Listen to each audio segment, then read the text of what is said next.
Lewandowski sur le départ, Frenkie de Jong qui prolonge, Lamine Yamal de retour et peut-être titulaire au Classico, Ed Sheeran sur le prochain maillot du Classico. Aujourd'hui, on fait le tour sur l'actualité, les blessés et tout ce qui concerne le FC Barcelone.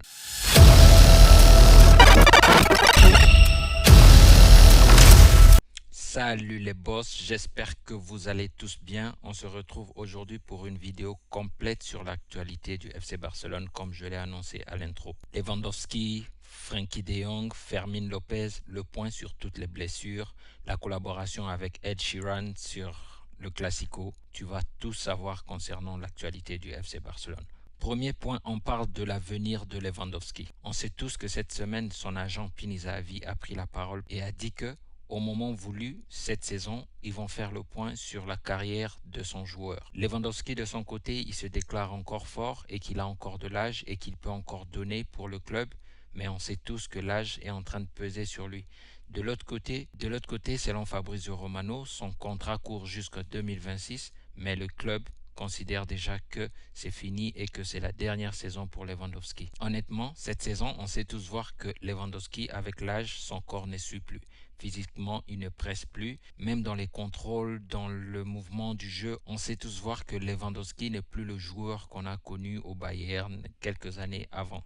Et on peut voir cette saison, en début de cette saison, ça c'est mon avis à moi, qu'il est mieux en sortie de banc que quand il est titulaire. Il a marqué 2-3 buts depuis le début de la saison, des buts qui nous ont été trop utiles, mais quand il commence les matchs, on sait voir que son corps ne suit plus. Les mouvements, le pressing, tout ce qu'il fait, la coordination de mouvement, il a beau dire qu'il est encore en forme et nous on remarque qu'il y a une faiblesse et c'est ça que le FC Barcelone aussi a remarqué de son côté et a dit à travers ce qu'on lit dans les médias, que c'est la dernière saison avec Robert Lewandowski. Sans voir ou sans prendre en compte l'émergence que peut prendre Ferran Torres. On voit le poids que Ferran Torres est en train de prendre dans l'effectif maintenant, et que de l'autre côté, Lewandowski est en train de régresser. Il y a même des semaines passées où on a lu que Flick comptait avoir une attaque avec Rashford en pointe, Rafinha à gauche et Yamal à droite.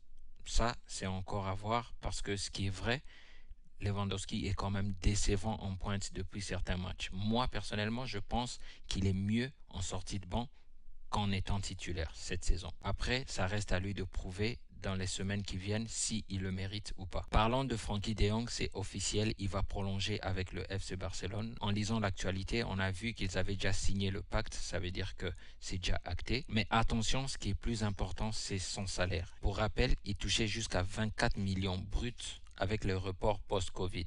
Mais avec cette prolongation, il passe à environ 17-18 millions bonus inclus, ce qui est quand même un retour à la normale avec ce que nous sommes en train de vivre financièrement avec le FC Barcelone. Et donc c'est une très bonne nouvelle pour la masse salariale et surtout un signe de stabilité pour l'avenir. En faisant les points sur les blessures, on a enregistré quand même le retour de Fermin Lopez, qui s'entraîne déjà très bien depuis quelques jours et devrait être normalement titulaire face à Girone. Yamal également qui a fait son retour et qui s'entraîne pas mal déjà avec l'équipe et il est en train de monter petit à petit pour être déjà titulaire contre Girone et peut-être être titulaire au Classico. On croise les doigts et on espère tous que ça va se passer comme ça parce que c'est un joueur trop important dans notre effectif. Rafinha de son côté, incertain contre Girone, mais on croise le doigt pour qu'il puisse être prêt pour le Classico parce qu'on connaît l'importance de ce joueur. Personnellement, j'aime beaucoup voir ce joueur pour le travail de pressing,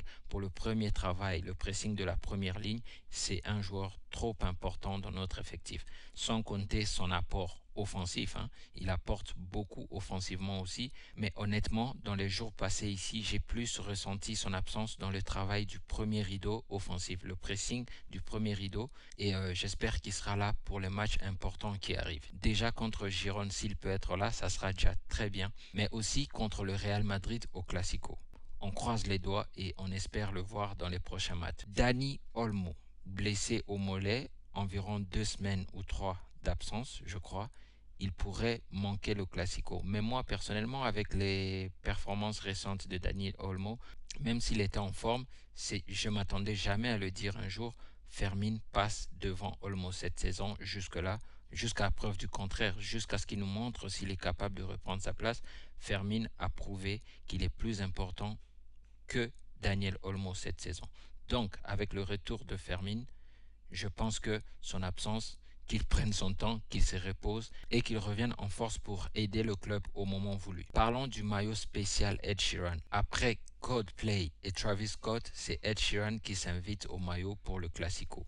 Je crois que c'est pas la première fois qu'il soit dans un maillot du Classico avec le Barça. Et là, il fait son retour pour le prochain Classico. Une édition spéciale a été présentée accompagnée d'une nouvelle collection Woody, dispo dès demain, je crois. C'est purement marketing, oui, ça fonctionne, mais ça aide aussi beaucoup le club.